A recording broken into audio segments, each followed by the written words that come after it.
Okay, let's keep talking about Article 406. 406.9, damp and wet locations. Oh boy. All right, listen. Push pause, go get yourself a snack, get yourself a drink, because we're going to be here a hot minute. There is a lot to talk about in 406.9, damp and wet locations. I made some changes over the last couple code cycles that we clarified, and we made some really major changes that I think were kind of a screw up, I'll be honest here. So let's take a look and see what they did here in 406.9. All right. Oh boy, damp and wet locations. The rules for receptacles and covers in damp or wet locations were extensively revised. Let's start with damp locations, 406.9a. If it's not obvious what we're looking at here, this is the underside of a like a roofed open porch. So looking up at that receptacle that's up in the soffit, that receptacle is in a damp location. So receptacles in damp locations may use a cover that is weatherproof when the receptacle is not in use. So an old school flip style cover, right? So that's allowed for damp locations, and it's always been allowed for damp locations. If we keep reading, it says all 125 or 250 volt, 15 or 20 amp non-locking receptacles must be of the weather resistant type. All right, so there is your WR on the receptacle. Nothing new here. That's been in the code since 2008.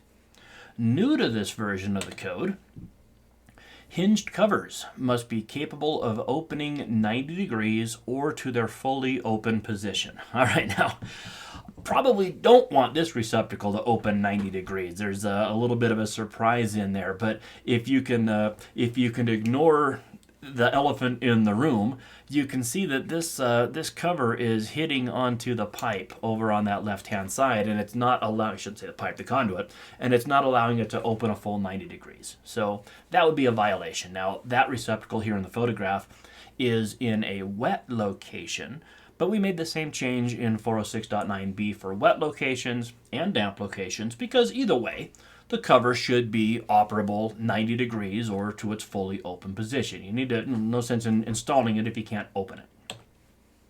Most of the changes happen here in 406.9b, which is for wet locations. So in 406.9, B1 is for 15 and 20 amp receptacles, and I'm gonna have to kind of go through this slow. So B1 is for 15 and 20 amp receptacles, and the big change happened in B2. So let's look at what B1 covers. All 125 and 250 volt, 15 or 20 amp receptacles in a wet location must have a cover that's weatherproof when the receptacle is in use. All right, so an in-use cover or a bubble cover or whatever you like to call those things. Got to have one of those that are wet location rated while the receptacle is in use. An outlet box hood, which is what we just looked at, that's listed and is identified as extra duty, can be used. But other listed products that provide equal protection can also be used. All right, so here it says extra duty on it. And of course, on this previous photograph here, that also says extra duty. Now, the rule does not say that the device has to be marked extra duty. It says it has to be identified extra duty. And that may seem kind of dumb because it's like, well, how else would you identify it but then to mark it? Well, hang on now. Identified is defined in Article 100.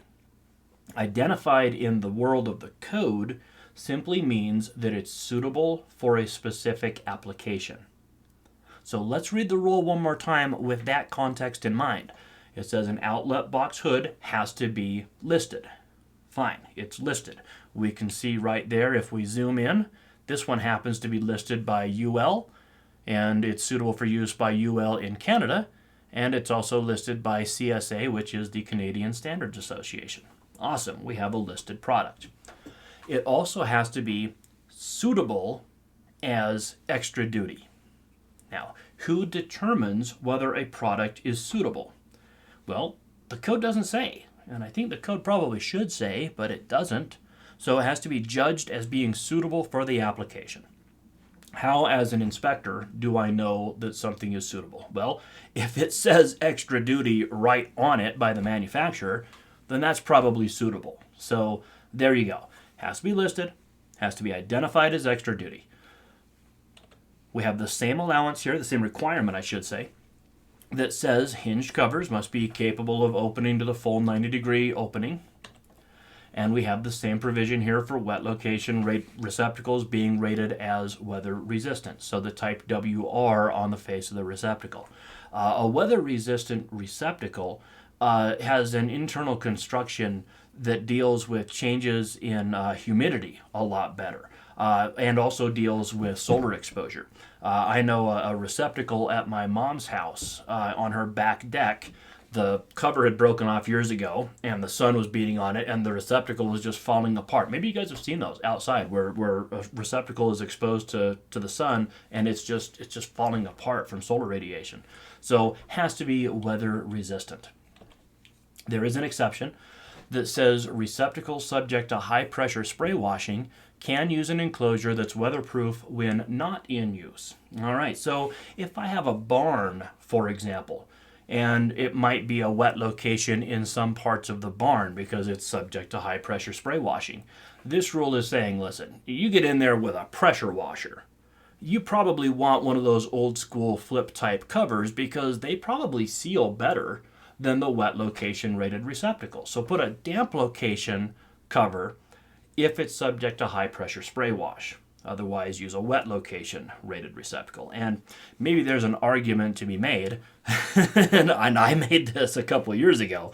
I pointed out to the code making panel saying, hey, listen, in the areas where you really need protection, you're saying don't use a bubble cover. Use a snap cover. Well, maybe we shouldn't be using bubble covers at all. That's just my opinion. You'll notice there's something missing here from this photograph, which is, the cover. That's because, you put these things in, and a couple days later, they're broken. I used to joke with people. I'd tell people, I'm an ex-inspector, and I would say, one of the worst things that happens when you're inspecting a house, you go around the outside of the house checking the receptacles, plugging in your plug tester, and you go to open up the bubble cover and it snaps off, and you have to write them up for having a broken cover. I'm just kidding. We didn't really do that, but, it always gets kind of a rise out of electricians. Let's keep going. 406.9B2, other receptacles. Okay, other receptacles. Other than what? Well, other than 15 and 20 amp. Okay, so all other receptacles, besides the one we just talked about, must now be listed as weather resistant. Okay, I think that's hugely problematic because B1 says 15 and 20 amp receptacles have to be weather resistant. Now this says every other receptacle also has to be weather resistant. Folks, I don't think they make it. Here we got a locking type 30 amp 480 volt receptacle. Do you really think they make that in a weather resistant flavor? Well, if it's in a wet location, it has to be now. So this is a tough change. I don't think this was by design. I think this was kind of a screw up. And look, it happens. The guys, look, I'm on 2 code making panels. I get to say this. We're not perfect. Sometimes we screw up. And I think this was a screw up. I don't think there is such a thing as weather resistant receptacles for a lot of these receptacles, right? Certainly a 3-phase 480 volt 30 amp locking receptacle is not made in a weather resistant variety. So what are you supposed to do? Just mean you just can't install receptacles outside anymore? Well, it's a prime example of why section 90.4 exists. 90.4 has a couple of different things. First thing it says is, listen, the AHJ is the person that's responsible for enforcing the code. We know that. And they're also the person that decides on special permission. We know that. 90.4D is a provision in the code that's really nice in events like this that says, listen, if the code requires new products or new technologies or new materials that are not available when the code gets adopted, then the authority having jurisdiction, the inspector, can allow products that complied with previous versions of the code. Now, it does not say that the inspector has to allow products that were permitted in previous versions. If you have an inspector that says, listen, Jack, that 480 volt 3-phase receptacle has to be weather resistant. And you say, well, yeah, but they don't make it. And the inspector says, yeah, well, then you better not put it in a wet location. Hey, if that's what the inspector says, that's what the code says. So don't blame them. I mean, that's what the code says. Maybe you can talk to the inspector and say, listen, man, they don't even manufacture that. And that's exactly why 90.4D talks about when the code requires something that doesn't even exist, go to previous versions of the code. It's not often that we have to use this provision of 90.4.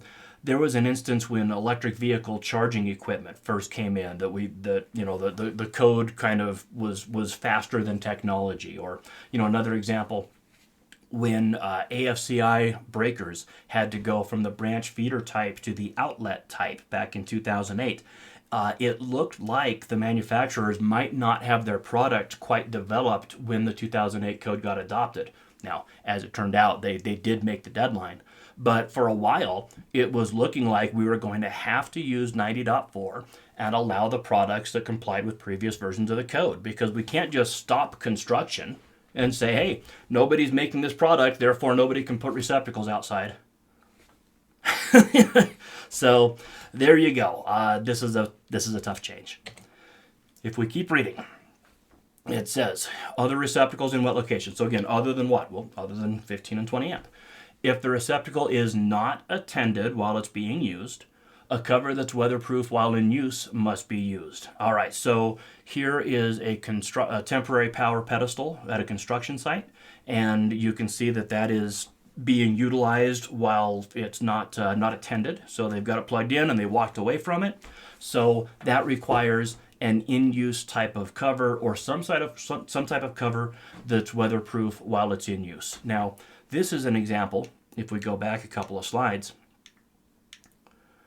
it says what? An outlet box hood has to be listed and has to be identified as extra duty. And then it said you can also use other listed products that are not outlet box hoods, but provide equivalent protection. That's what this guy is. That's not an outlet box hood, but it certainly provides equivalent protection. Item B, if the receptacle is attended while it's being used, a cover that's weatherproof while not in use can be used. All right, so we're on a construction site, and we've got the 250 volt, 50 amp receptacle that's maybe for an air compressor. That receptacle doesn't necessarily need to have a weatherproof cover. It could have a damp location cover if the person using that receptacle is there while it's being used. And then if it starts raining, well, then they unplug it and they go home. So makes sense. 406.9c, bathtubs and showers. Oh boy. They changed this in the 2020 code. Let's set the Wayback Machine here, and let's talk about the 2017 code. In the 2017 code, this rule was very simple. It said, look, receptacles are not allowed within or directly above a bathtub or shower stall. All right, so within or directly above. So, okay, you can't put a receptacle in the bathtub, right, or directly above the bathtub. Now, I took this photograph when I was inspecting, and I passed this inspection. It complied when I took this picture. So you'll notice right there, you've got that gap between what I would call the bathtub and the cabinet, and it's maybe 3 inches wide. If you were to follow that gap up the wall, directly above that is where the receptacle is mounted. That receptacle is not directly above the bathtub. It's as close as you can possibly get to being directly above the bathtub, but it's not directly above the bathtub. And therefore, when I took that picture, it complied. I signed off on it, went on my merry way. Under the 2020 code, it said actually receptacles are not allowed within 3 feet of the bathtub for a vertical distance of 8 feet above the bathtub. All right, so they made some language changes here. So now it says receptacles are not allowed in the bathtub or under the bathtub. So before it said it said from the top of the bathtub up 8 feet and out 3 feet, you're not allowed to have receptacles. Kind of like the same rule for lighting trackers, ceiling fans, or pendant lights. Okay, well, think about it for a minute. I can be in my tub and reach below the bathtub and put my finger in the outlet. That's okay, as long as I'm not reaching above the tub. Okay, well, fine, okay. Inside or beneath the tub. Measure from the top of the tub up 8 feet, out 3 feet. All right, so when we talk about this rule, I think most people think about residential. I certainly do. But, you know, it's not just dwelling units that have bathtubs or showers. This is a bathroom in a hospital. And as you can see here, it was tough for me to get this photograph and try to make sure that I've got the receptacle and the sink and the shower, but without me being in the photograph. So hopefully you can kind of see what's going on here. But that receptacle in the photograph is within 3 feet of the shower. And that's a violation now, right? Because it can't be within 3 feet of the shower. So here in commercial, this can be particularly problematic. There's an exception that we can use in residential. There's not an exception for commercial. Okay, let's keep on reading. All right, exception number 1. We made the change to say, listen, the receptacle can't be within 3 feet of the tub, even if it's below the tub. Okay, well, what about the hydro-massage bathtub receptacle that's under the tub? Oh, God. Okay. It can be under the tub as long as you can't reach in and grab it. Okay, so receptacles for a hydro-massage bathtub are allowed. So that in the photograph is not a violation. Exception number 2. In bathrooms that are not large enough to meet this requirement, receptacles that are required by 210.52d may be installed on the farthest wall from the bathtub or shower. Okay, in residential, you have to have a receptacle in your bathroom. In commercial, you don't.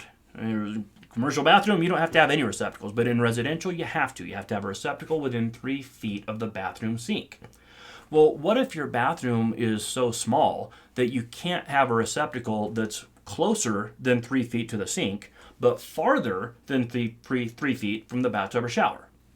Okay, well, if that's the case, like in this picture here, that countertop is less than 3 feet in width. You have to have a receptacle within 3 feet of the sink. So what are you supposed to do? Well, do your best. That's what the exception says. Put her on the farther wall, and that's going to have to be good enough. But that only applies to residential, because look at the underlined yellow text. Receptacles required by 210.52d can be within 3 feet of the bathtub or shower. 210.52d is the rule for residential.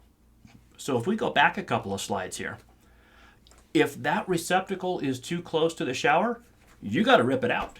Look, I took this picture. I don't think you can have a receptacle in this bathroom. It wasn't large enough to have the receptacle 3 feet from the shower. So I don't think this bathroom can have a receptacle at all. In residential, we'll allow it because we kind of have to. All right, exception 3.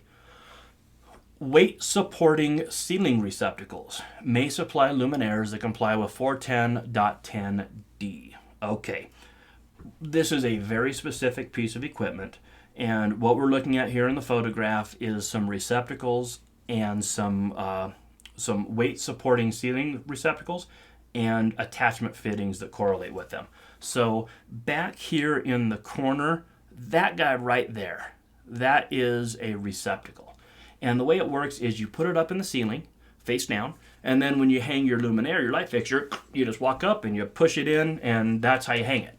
So, kind of a cool product. That is a receptacle. Now, that's not the kind of receptacle that we had in mind when we were writing this rule. So, can you put the receptacle there? Sure, as long as the luminaire complies with the typical bathroom luminaire rules, which is to say, if it's a pendant, got to be 3 feet away or 8 feet above. Exception 4.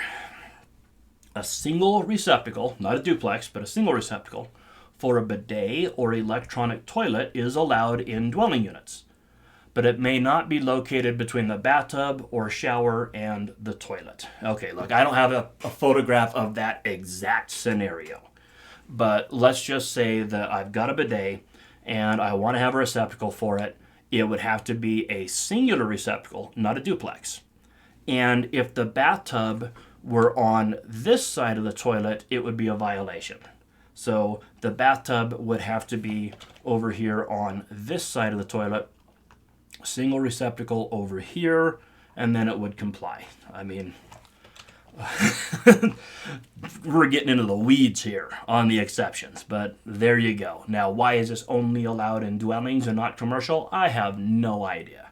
No clue at all. We're seeing some strange things happening in 406.9. The last thing they did is they added not one, but 3 informational notes to this section. Informational note number 1, C210.8 for GFCI requirements. Okay, well, yeah, bathrooms. Obviously, you got to have GFCI protection in bathrooms. Number 2, C210.11c for bathroom circuiting requirements. All right, so how do you circuit the bathroom? You go to 210.11. And then note 3, take a look at 210.21b for single receptacle circuit requirements. That's going to be the rule that says, look, if you have a single 20 amp receptacle, not a duplex, but a single 20 amp receptacle, you have to have it on a 20 amp circuit. Here in the photograph, another example of where you might have to utilize the exception. You can see there is no way you're going to comply with the general rule here in this installation. You're going to have to take advantage of the exception that allows you to put the receptacle on the farthest wall from the tub. So in this instance, probably only going to be 1.5 feet away from the tub, but we're going to do our best. All right. We made it through 406.9. I told you that was going to be a big one, and it definitely was. So hopefully you made it all the way through, and if you didn't, well, I understand. But there you go, 406.9. Next video is going to be about tamper-resistant receptacles, and I hope to see you then. Take care, everybody.